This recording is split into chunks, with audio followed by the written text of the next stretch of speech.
Record. Okay, so we're recording another VOX-Pol guest lecture today, and we have a returning guest, I believe, Dr. Ashton Kingdon, who is a lecturer in criminology at the University of Southampton. She's also an advisory board member at the Accelerationism Research Consortium, a research fellow of VOX-Pol, a core member of the Extremism Gaming Research Network, and a member of the steering committee for the British Society of Criminology's Hate Crime Network, and also a former head of research technology and research ethics at the Centre for Analysis of the Radical Right. And she's here to talk to us about researching terrorist websites and forums. So I'm going to hand it straight over to Ashton. Looking forward to this. Thank you so much for having me. Yeah, I have been on the VOX-Pol guest lecture series before. So if you're interested in the Nazi supernatural, that one's probably up on the YouTube. So today I'm going to talk to you a bit about researching terrorist websites and forums. This is something that I've done heavily throughout my research. So I'm going to give some examples of how that research might look, the sorts of things you can do when you are looking at, examining, want to collect data from websites. And then we're going to talk a bit about the ethics of that as well. So just to give a bit of background, so I do look primarily at online extremism, more specifically the way that imagery and technology act as accelerators of radicalization. I spent 4 years undercover as a white supremacist, and this ranged from various different subcultures, from the Klan to neo-Nazis, radical right populism, conspiracy theories, eco-fascism, tradwife communities. It was a lot of different things going on. And today, I'm going to talk to you more specifically about the way that neo-Nazis and also the Klan use more traditional Web 1.0 technologies still today in order to try and recruit. So previously to that, I did also spend about a year inside Islamic State networks. So I have a lot of kind of knowledge of the way that different groups are using different technologies specifically to recruit. So extremists have kind of been, when we teach this in class, you always kind of talk about the evolution of technology and the way that different types of groups have used it. Islamic State, Al-Qaeda have used traditional websites. People sometimes call this Jihad 1.0. These are very popular, and we see this with the far right as well. And I'm going to get on to a bit about why this is important as we go through. So some of the forums that I looked at during my PhD research were associated mostly with neo-Nazi organizations and also accelerationism. So this is kind of, if you're not familiar with it, the idea that the society that we live in today, particularly capitalist society, is irredeemable at this point, right? We can't fix it. We need to accelerate its collapse so that we can rebuild something in its place, which is usually a fascist state if you're on these kind of forums. So the one that existed before the one that I was on was Iron March. I was on Fascist Forge for about 9 months, and also closely linked to this is a site called Universal Order. So they're the kind of ones that I was really focused on. And in addition to this, we also have websites that I was visiting on the dark web. This is something that people are very interested in researching, particularly at the university that I'm at, the University of Southampton. There's a lot of far-right websites that were kind of knocked offline following attacks like Unite the Right in Charlottesville, the Christchurch shooting. There was a kind of clampdown on far-right content in the mainstream, and a lot of these websites went onto the dark web. So if you are not familiar with the dark web, here is an image that kind of demonstrates what that is. So everything that you probably use in your daily lives in terms of the internet is probably about 6% of what's available online. About 90% of that is what we call the deep web, and then a small section of that is the dark web, which you need kind of special software in order to access that. And I'm going to talk a bit about that at the end. If you are interested in looking at websites that might be on the dark web, you can't access them traditionally. There are more ethical considerations that you will have to take into account if you wish to do that. So I'm going to use a case study first of my work on Fascist Forge. So this is, as I said, the kind of website that came after Iron March or forum. It's very insular in terms of its group components, I guess. When I was involved with it, there were 1,188 users, like myself, and there were 283 full members. And I'm going to talk a bit about what that means as we go through. So my profile in particular was, I put myself as a National Socialist as my ideology, and I do a lot of work on the occult. So my religion was esoteric Hitlerism. This is just a general profile. And as I said, we're going to talk a bit more about the ethics of this at the end. So in order to transition between becoming a member like myself or a full member, you actually have to sit a Fascist Forge exam. Now, the people that are on this site take this exam extremely seriously. The way that they mark the exams was also taken extremely seriously. If I remember correctly, I think exams are marked every second Wednesday. And it would be really interesting because I love the kind of thinking about who these people are in real life. And like sometimes the person that marks the exams would say, oh, I can't do this today because my daughter has a netball game, or I've got an audit at work. And it was just like, it was really interesting seeing that kind of ordinary life come into this. But yeah, so you would have to sit this exam in order to become a full member. And some of the questions on there, obviously, you can imagine where you would have to kind of go with your answers in order to be accepted. Now, this is where we're getting to the data collection portion. So once you were kind of on the site, you filled in these questionnaires. So you would tell the forum, you would introduce yourselves, right? You would tell them where you're from, how you found us, why you registered, what you wanted to accomplish by being there, what your interests were, your skills and your political history. And this is what I was really interested in when I was collecting data from this forum. And it's important to note that I actually collected this manually very quickly when I discovered the forum. So quite a lot of the time you have to move quickly because content is taken down. So I collected data extremely quickly from a snapshot of time that was in 2020. So what I identified from this particular type of data from their introduction of the questionnaires, after that, things got a bit more radical in terms of joining as membership, and you had to provide blood tests to show like how much Aryan blood you had in you, things like that. But there were 7 active recruiters. So these were people that were identifying themselves from the Atomwaffen Division, Anti-PDM Resistance, Skydis, and the Sonnenkrieg Division. So different types of neo-Nazi organizations around the world. And they were actively identifying themselves as recruiters. So they were saying, this is what organization I'm with, this is what I'm trying to do, please come and talk to me. So those were the things that we can see from those questionnaires. 66% of people were identifying their ideology as National Socialism.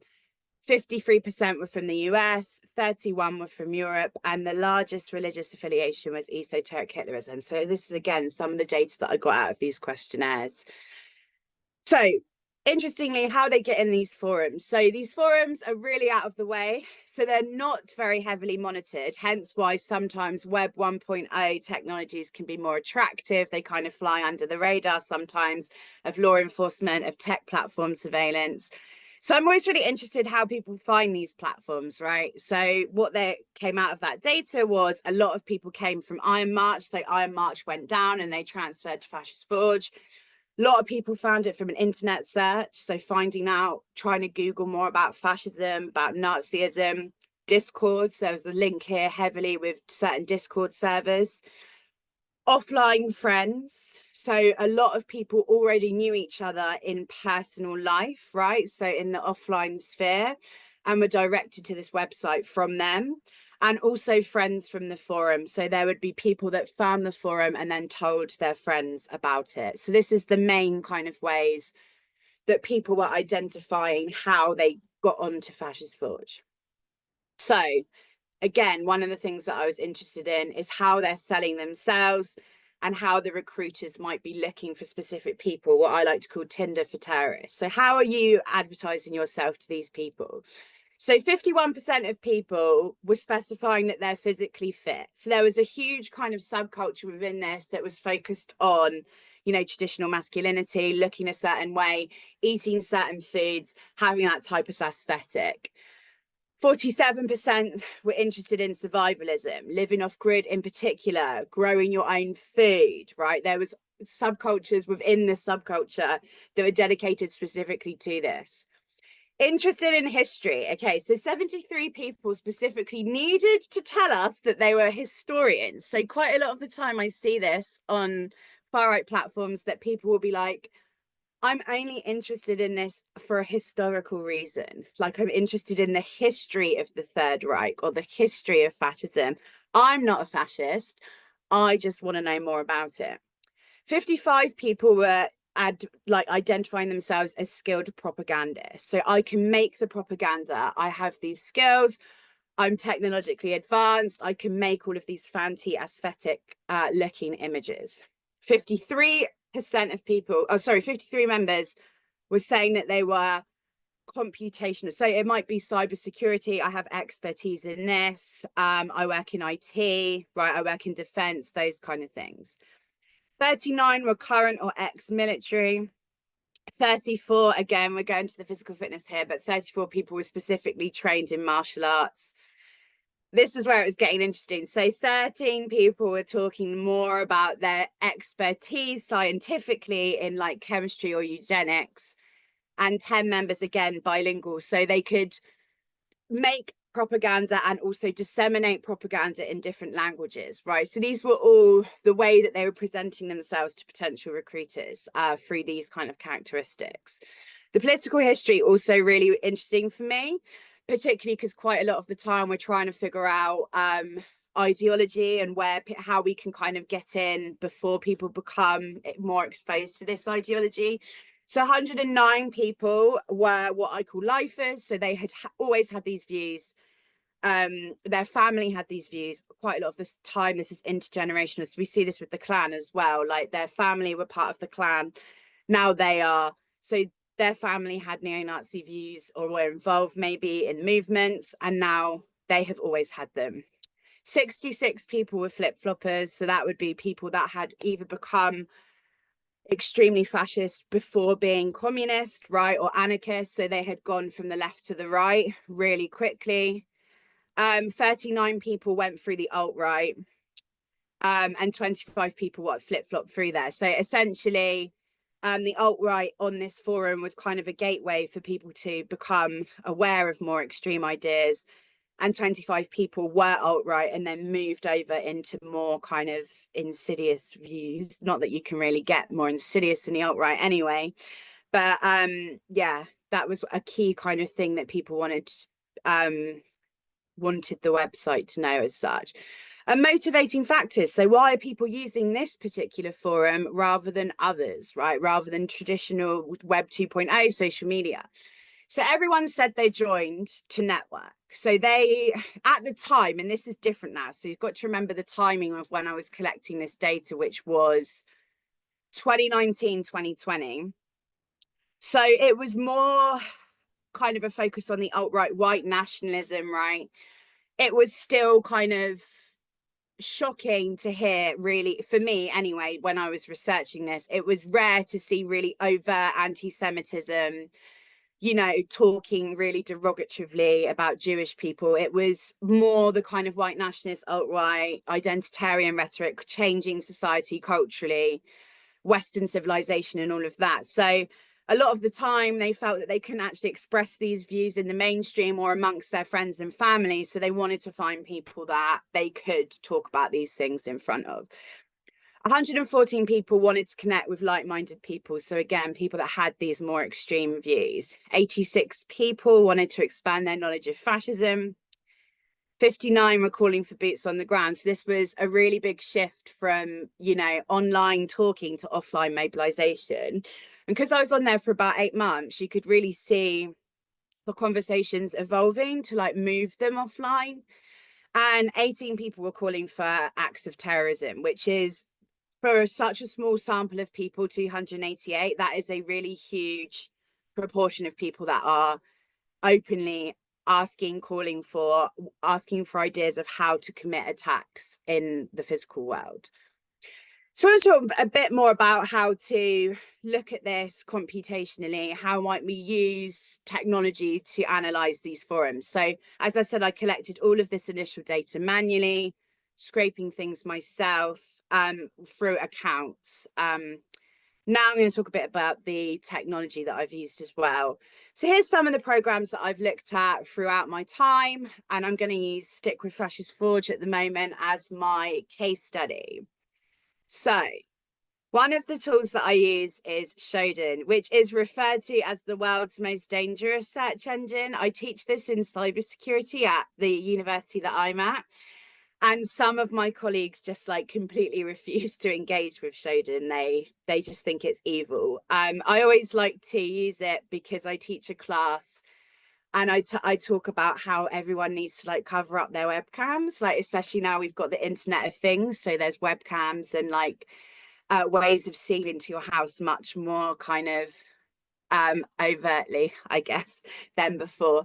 And if you look on Shodan, it obviously tells you like where breaches in security are. So it shows you just into people's homes and things like that. I always love to use that to tell my students that they need to be more secure about all of their appliances. But I used it for here because I wanted to see where Fascist Forge was being hosted. So it was actually being hosted in the Netherlands, which is really interesting, particularly because the domain sites, as I'm going to come on to, actually registered in the US, and the people are in the US, the main people that were running the site. As I believe a channel, I think it might have been a BBC One documentary, like exposed the kind of community of Fascist Forge, I think, at one point. So the other thing I was using was Maltego. So this is open source intelligence, which I absolutely adore. What can you find out about people from the things that they spill about themselves online? A lot of people think that like terrorists have this kind of like sophisticated online knowledge and like these kind of high-tech wizards of security and cybersecurity, but a lot of the time they're not. So just as we might accidentally expose information about ourselves online, they do as well. And I did a paper once that was called "We Are Definitely Not Hacking, but OSINT Told Us Where You Live." And it was just to show how people leak information accidentally about themselves. But I wanted to know what we could find out about this particular website. So I've circled this, but I'm going to come back to why this is important, but this is an important component. So first of all, Maltego can tell us who hosts the website. This is basic, right? Like who's hosting the domain. So Fascist Forge. You can also see that they have cyber squatted other domains. So fascistforge.org from the Cayman Islands. I mean, I don't know about anyone here, but nothing good ever comes from that place, does it, in terms of criminology? Like nothing good's happening in the Cayman Islands, so it's not surprising. What was interesting to me is that they were cyber squatting both of them. So a lot of the time I get asked, why can't we just take the website down, right? Surely that will solve all of our problems. A lot of the time, particularly with extremist websites, they have websites waiting in the wings so they can pop straight back up. And that's basically what that was showing us. We also use a program called Sherlock, which is really useful if you are looking at specific people or you're wanting to see connections across platforms. So cross-platform propagation strategies, for example, Sherlock is really useful for that. The one that I used as an example here is Pidgey, who this is a Fascist Forge account, and he was like the go-to propagandist. So if you know anything about siege culture, you'll know there's a particular aesthetic, right? And he was very prominent in making this type of propaganda. So I used him as my example, obviously. And these are the kind of websites that will automatically find where else they have accounts throughout the internet. A lot of the interest for me was from the relationship between DeviantArt and also fascist forums, because there's a huge connection. And sometimes all of the stuff gets taken off the fascist forums, but it's actually still available on DeviantArt. But yeah, I was really interested in that connection. That moved without me pressing it. That's just another example of one of the things that you can do. Again, you can see from the screen, accounts on Reddit, so other platforms, Roblox, for example, that was something that's really prominent. So I want to talk a bit about the Klan now. So obviously my research is very heavily focused on the far right. This is a paper that I've done recently with a colleague of mine who works at Lancaster called Aaron Winter, but I collected a lot of the data during my PhD. So we're going to focus more on the data collection aspects of it. But we are really looking at the Klan and their evolution of technology, but more importantly, how they have remained on Web 1.0 and made use of Web 2.0 and Web 3 technologies. So things like Bitcoin, blockchain, stuff like that. Now, the reason that Web 1.0 is quite interesting when we're thinking about the evolution of how terrorists use the web is back in the day, in the cheeky 90s, which is where I was looking, in order to maintain a web presence, you had to know a programming language, right? So you actually had to learn it. So that's really interesting for me when we're looking at the Klan and one of the focuses. So we had 26 websites, and the temporal coverage ranged from the kind of early 90s into 2022, which was when I stopped collecting the data. And these were the websites that were used. Some of them were still live, but that was quite rare. I think only 6 of them were live. And the rest of them, I used the Internet Archive, so the Wayback Machine. And this is really important and a really interesting tool to be able to use, particularly for this research, because part of it was looking at the way that the websites had transformed. So you can look at the website in question and it will tell you where there's been major changes, and then you can look at them side by side. So that for me, as someone that was looking at the evolution of like the aesthetics and things like that, that was really important. But basically you can track this development throughout the first time it was kind of captured, which, as I said, for me, the focus was really the early 90s. And I was really interested at how they'd just incorporated technology as we'd gone through. But our paper, in separate to my PhD, which was basically just looking solely at the tech, looks at Klan identity, organizational history, aims and objectives. So technology, including outreach. So these are things like online merch, event organizations, and constructions of whiteness and racism. But as it's just me here today and Aaron couldn't join us, I will just focus on the technological components, which is obviously my favorite part of it. So as I was saying, you had to learn a programming language if you wanted to have a web presence in the 90s, which is why quite a lot of the websites either look horrendous visually or they're just very basic. So they will just have text, a few hyperlinks. It reminds me of like when I used to do ICT at school and they'd make you make like buttons and things. It's very basic, like knowledge that is on there. So you wouldn't be communicating with anyone. They would be advertising events, advertising mailboxes, and giving you information about their history, which is what obviously a lot of people were saying they were interested in. When you get into the kind of early 2000s and we have this move to Web 2.0, so this is like your read-write web, right? So when you could start interacting with the web without actually having to know a programming language. This is where you get this really clear evolution in aesthetics, which I absolutely loved. And it was a shame that in the presentation, I can't have live images of this. But imagine like everything that's burning is essentially moving very slowly, like back and forth. The flags are waving. There's Johnny Cash music in the background when you're scrolling through. It's almost as if they became a bit obsessed with the fact that they could use these functions, and then they were just everywhere. Some of them have like American eagles flying at the back, but yeah, definitely this move to using this kind of more attractive, in their eyes, I guess, way of presenting the information. When you get to sort of 2008, you start to see more focus on becoming more secure. So things aren't open anymore. You need to join, you need security codes, as well as a branch out into communities. So these are certain Klan sites that had dedicated sections, say, for women, for children, for people who are interested in survivalism, history, family, community, right? That you start to see much more of this. So much more mini subcultures emerging, and things catering for the family, right? So trying to make it more of a family experience. You get this kind of connection to other things.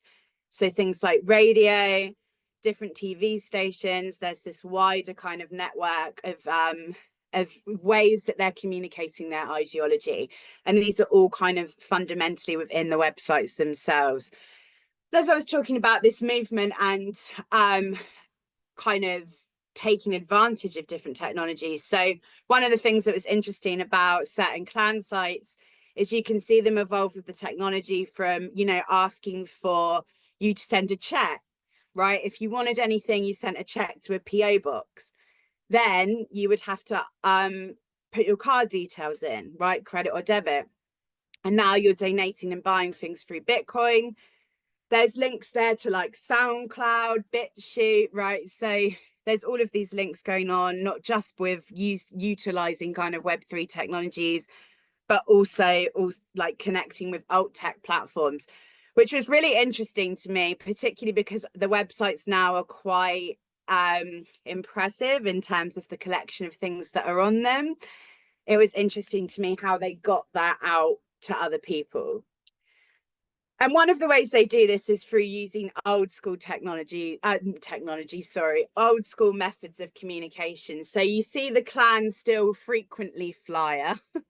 I still see news articles where people will say, oh, I found a clan flyer. Now, the reason that this is actually really effective is because if you imagine they're just out in the night, literally chucking flyers over people's fences, people come out in the morning and pick them up and they're like horrified, like the clan are in my area. So they'll phone the local news station, they'll create a report, and bam, you've got like nationwide coverage, like the clan is in your area. But they use these offline and online still. Now, the reason I've got a picture up here is the fact that one of the flyers on this page, the one in the top left, is showing the use of generative AI, which is really interesting to me. And we're going to talk about that on the next few slides. But what part of the issue with generative AI is it infers things about what you type in. So when you type in that you want the AI to display, say, a Jewish person, it infers already negative stereotypes and caricatures, right? That's built into the artificial intelligence to generate. So you can see from the website, like let's use this one, Jewish people are portrayed in the stereotypical characteristics, and that is important as we go through. But I find that interesting now that they're creating flyers using generative AI.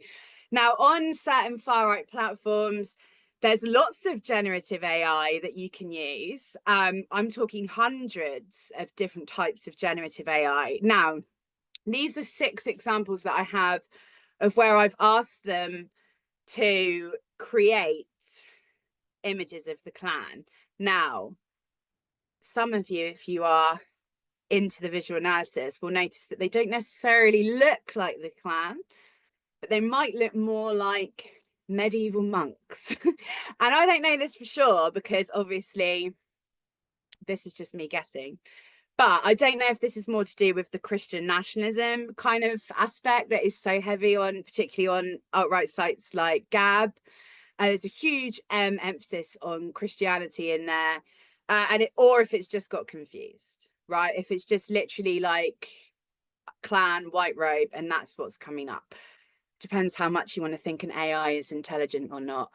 But yeah, I find that really interesting. So I see these everywhere now. So these kind of portrayals of the clan. We also see clan propaganda emerging on different sites, as well as gaming adjacent platforms, things like Roblox, Minecraft, Wolfenstein. This then becomes propaganda that spreads on platforms like YouTube and TikTok, right? I talk a lot about Red Dead Redemption 2. There's a lot going on in that video game. I do a lot of work on gaming. One of the interesting things about that for me is the way that certain narratives in the game can persuade players to do certain things.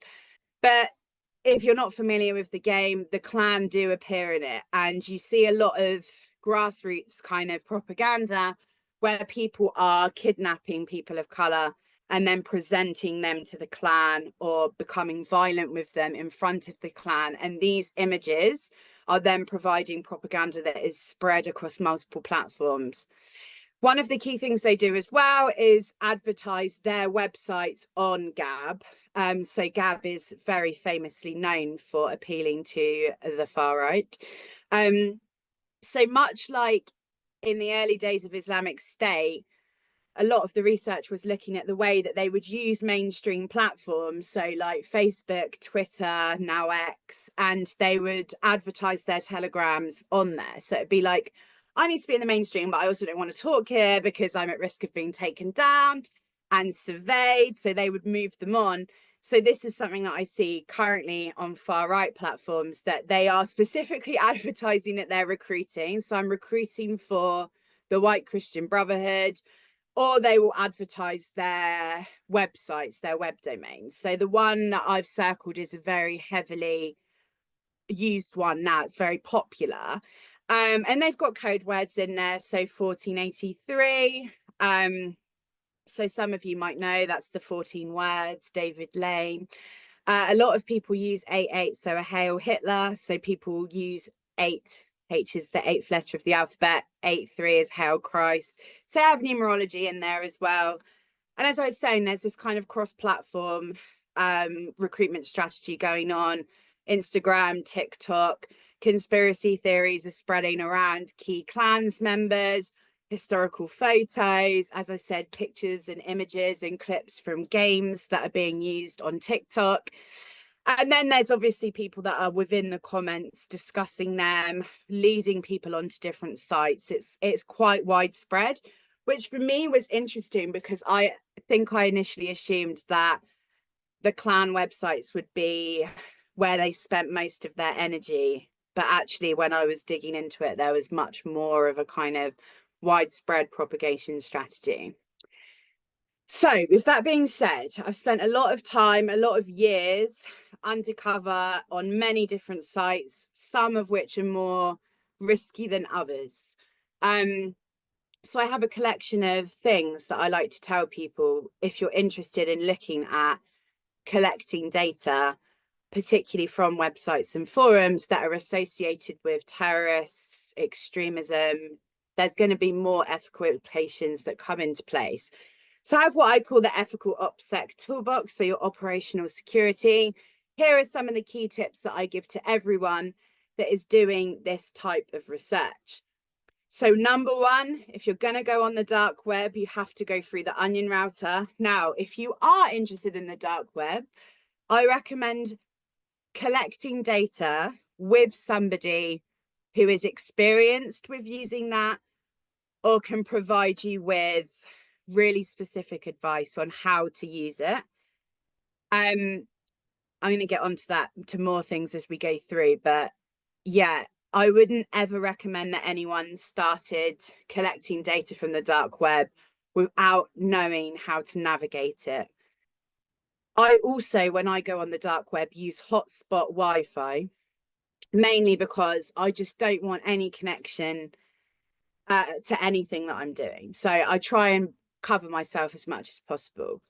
For the other websites, I'll use a VPN. The one that I use is private internet access. Now, the benefit of this is that you can put your VPN into any country you want, which is not only awesome when you're trying to watch American Netflix, but also if you're like me and you're pretending to be some sort of neo-Confederate or Klan member, putting yourself in Alabama or Texas is advantageous if people are looking at what you're up to.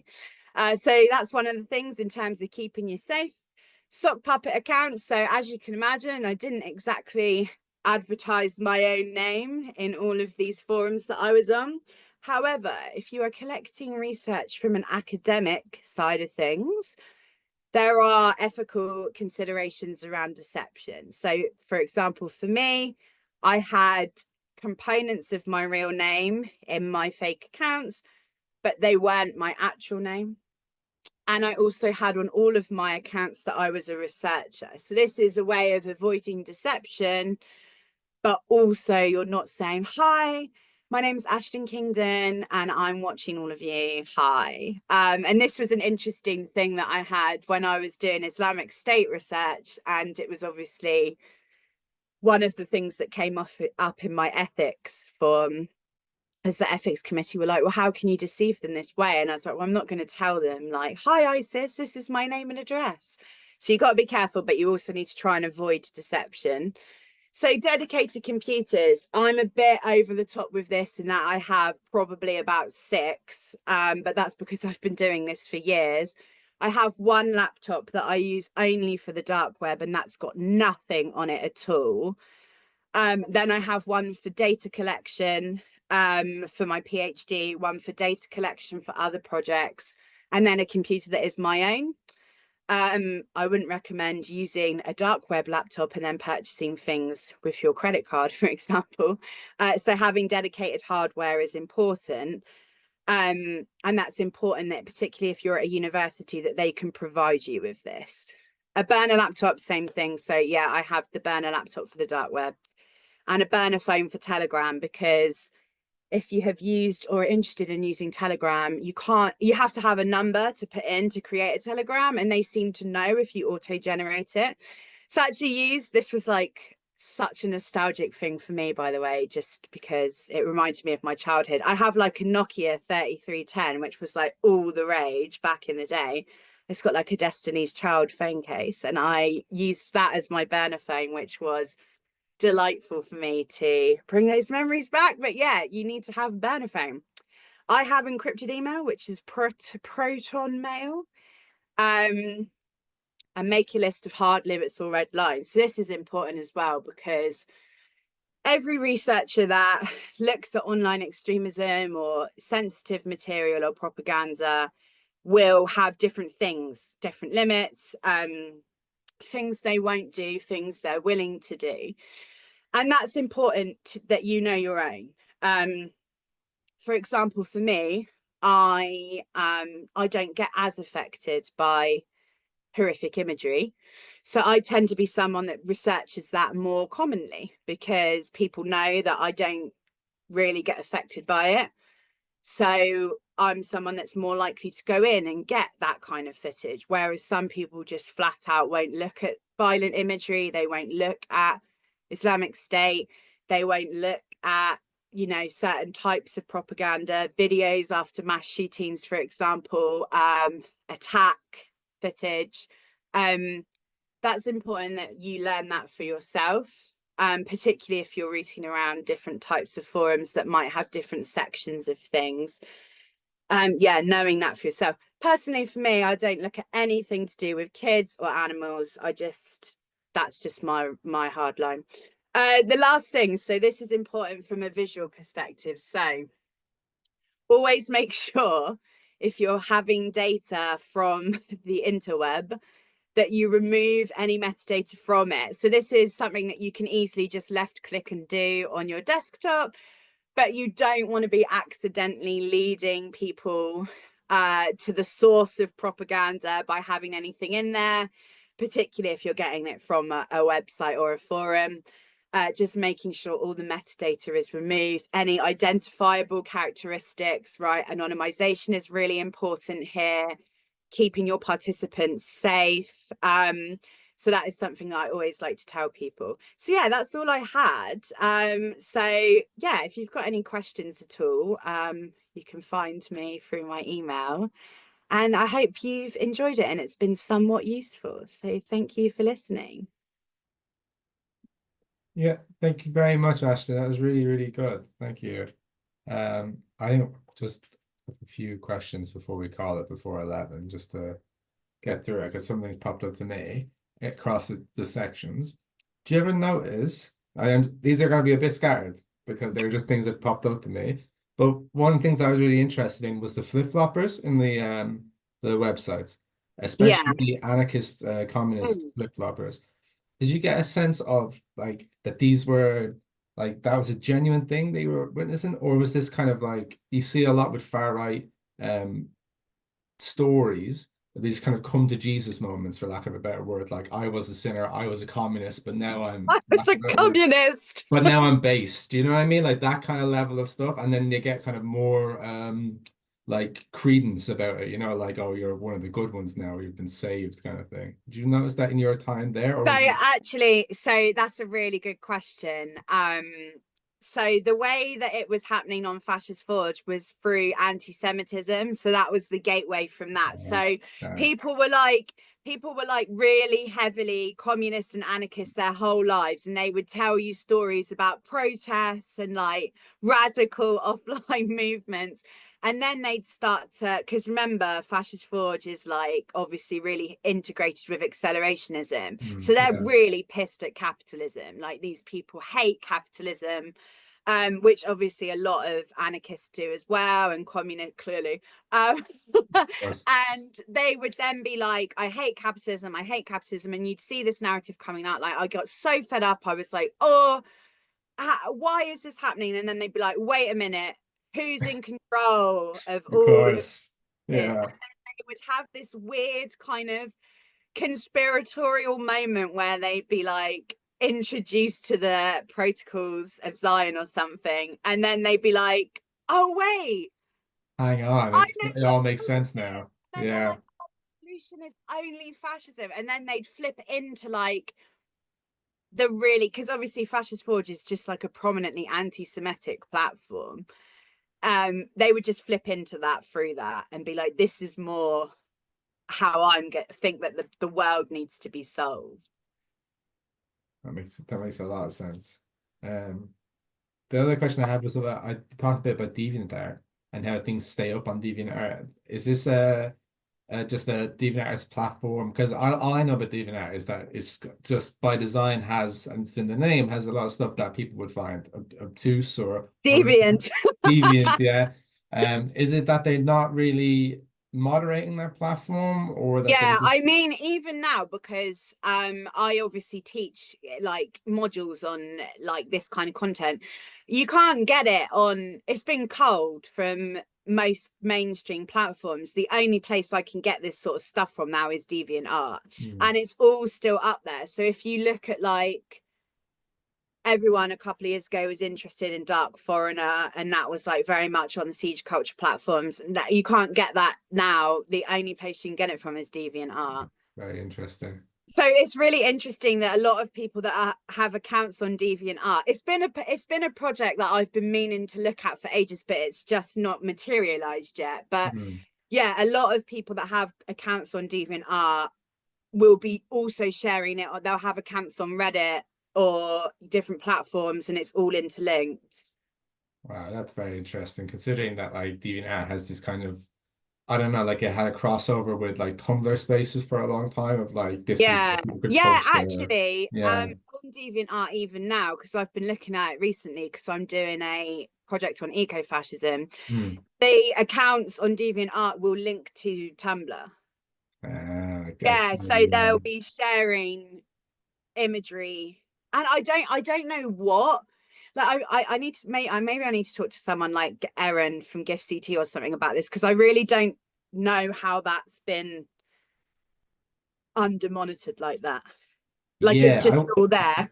I wonder if it's something to do with the fact that like Tumblr as a platform really has taken a nosedive in terms of usage over the years, and maybe it's like they don't have the resources or something that they're not touching it. Um, Yeah. but yeah. But so the interesting thing about DeviantArt is we used Multigo, no, not Multigo, sorry, Sherlock on the Iron March data dump that came out, and we looked at all of the people that had been.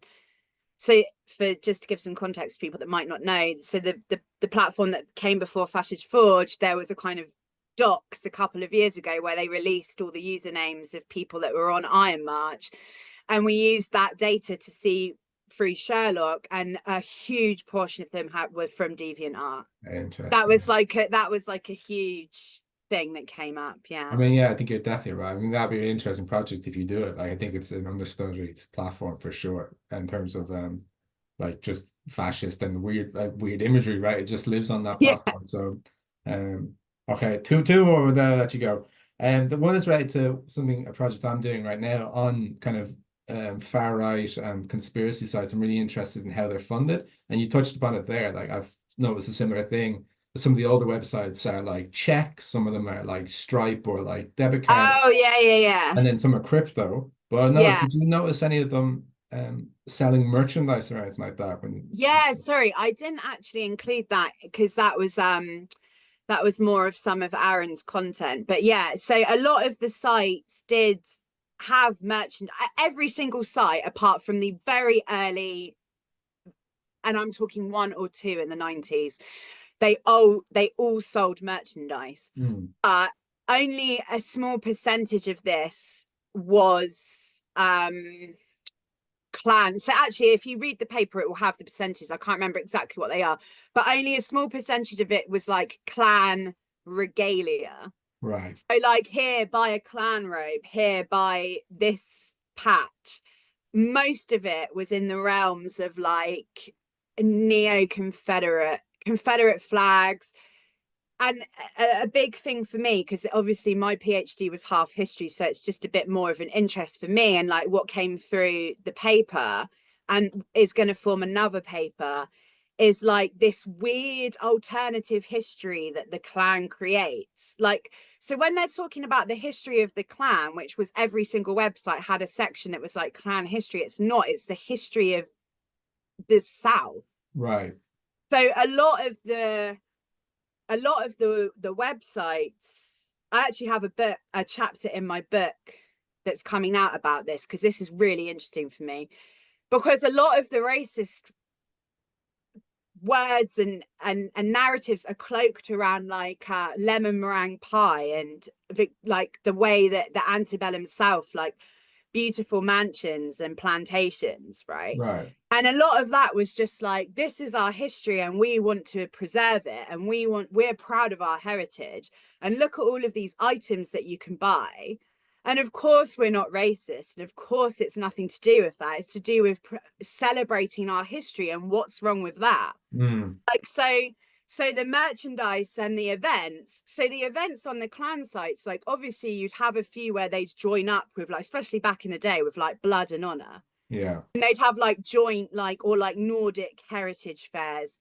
And obviously that would be like the ones you see on like a Louis Theroux documentary, right, where he's like infiltrating. Yeah, of course. Most of them were like um barbecues or like Southern heritage fairs, like come down and pet a lamb, Mm. make some jam. Like, it wasn't like really intense. And I think that for me is so interesting, because actually none of it had anything to do with the clan. It was all to do with the South and the Confederacy. Yeah, and like that doesn't quite line up with the actual history, right? Because it's like they No, didn't, the it wasn't like history they is appeared in no. Reconstruction. That was like quite a bit later that the Klan really Yeah, so started, that's you know. why like our paper is called Digital Reconstruction, because Mm, part of it is about the way that the clan reconstruct their websites and stuff, but it is about that reconstruction period mm. and the way that they're using reconstruction as their core narrative of recruitment, when in reality they should be talking about themselves and their group and the history of that. And not a single site ever touched on that. It was all about the South, and all of that was weaponized. It wasn't accurate. It Mm. was all this kind of false historical narrative. Yeah, it's fascinating. It's absolutely fascinating. It is, you know, uniquely frustrating studying like history and like learning history and knowing that like was it Johnson who came right after Lincoln is probably the greatest villain in American history, like how he handled Reconstruction, Oh yeah. awful president. But the right and the fascist right, they see him like he's somehow still a villain to them, right? Even though he was Well, really yeah, quite because right wing in their pocket in that way, you I know? think Woodrow Wilson, particularly for the axe, right? Mm, Like, so he was very. So an interesting thing for me as well is like the websites really glorify the first era clan. Like that's like their golden goose, the first era clan, and mm. then it's a kind of largely absent. So it's almost as if it's straight back to the out the entire history of that, like the fact it started as a fraternity and Yeah. stuff like that. It's just, yeah, it's bizarre. Yeah, I mean, I think they're like they peaked when they showed Birth of a Nation in the White House, right? That's No. the peak. Oh, you there? I think we're both cutting out a bit. Yeah, sorry, I think my it's on the move. Sorry about that. It's all right. Yeah, so I was saying, I think they think their history peaked when Wilson showed Birth of a Nation in the White House, right? That was the end of it. Exactly. Um, Yeah, for sure. and then one last thing, just to humor me, I have played Red Dead Redemption 2. I remember when it came out, and Ah, there we go. yeah, I remember it. And I remember specifically about the clan in it that like the main character, is can be like an evil or a good guy depending on how you play him, but has like this hard-coded hatred of the clan. Like you kill the clan and it's like a good thing it's shown us. But I'm quite interested that the actual clan just are like, woo, we're in a video game. Where we can just use Well, this yeah, that's the propaganda. thing. So, interesting, when I did the VOX-Pol summer school, I used that as my example because I was talking about gaming and I was talking about like how things are built into games to persuade people to do certain things. So if you kill the clan in Red Dead, you get honor, like Yeah. shit, like honor, right? Or like if you take them to the police station, they'll give you honor. Hmm. Whereas if you obviously kill a civilian in a You- violent, racist way, then you don't. Yeah, you lose You have honor. to pay. So yeah, like bounties and stuff, and like that, yeah. And also the way the way the clan are portrayed in Red Dead Redemption 2 is not pleasantly. Like they're No, it's portrayed not. as like Yeah. these stupid rednecks. Mm. Which I find interesting as well, because also in Wolfenstein, I find this is something else that I find really interesting because the clan are constantly portrayed not as a modern day threat, as like a historical laughable example of racism, right? So it's not even like this is really serious and offensive to people. It's like they're from the past and they're no longer a threat, and look how stupid they are in comparison to the Nazis. So like when you see them in Wolfenstein, they're like really thick as well, Yeah, they're and never they're like, portrayed well. yeah, and they're just like being really stupid. And then the Nazis are like obviously the really intelligent ones. And all the scenes with the clan are like they're like, oh, I'm going to the yeah. And it just, yeah, I find that so interesting that they're It just make, like, oh, we're in a game. Let's use this as well, this propaganda. thing, it makes me want to look up like to see if they took anything from like Tarantino depicted them in Django Unchained as being similarly stupid, like the subject of like comedy. But do they Yeah. still like go, but you're talking about us, like we're still here, kind of thing? Yeah, I just think that for me, I just as a visual person, I think that it's just about the aesthetics of it. Like, oh look, Mm. a burning cross, our traditional motive in a video game, regardless of the fact that yeah, they are portrayed as basically they put the cross up and it falls on them and they die, and then they set themselves on fire. Right, yeah, exactly. Exactly. Yeah. Very similar to like Oh Brother Where Art Thou? Like these comedic results, but the aesthetic, because you can just pause it, right? Or in a game you can play in a different way. It's like they're like Oh, you you have to find them, don't you? Like you have to Mm. travel at dusk to the Yeah. woods. It's They're not not like a you central part of the story. It's like yeah, yeah, yeah. yeah. You can play the game like without looking at the clan. Like it's just if you're there at dusk around the racist town, you're more Yeah, likely yeah. to see them.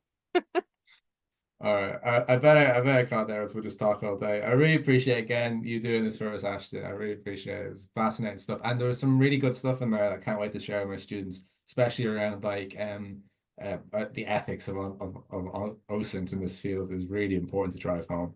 So Yeah. thanks again, and I'm gonna call the recording. Right.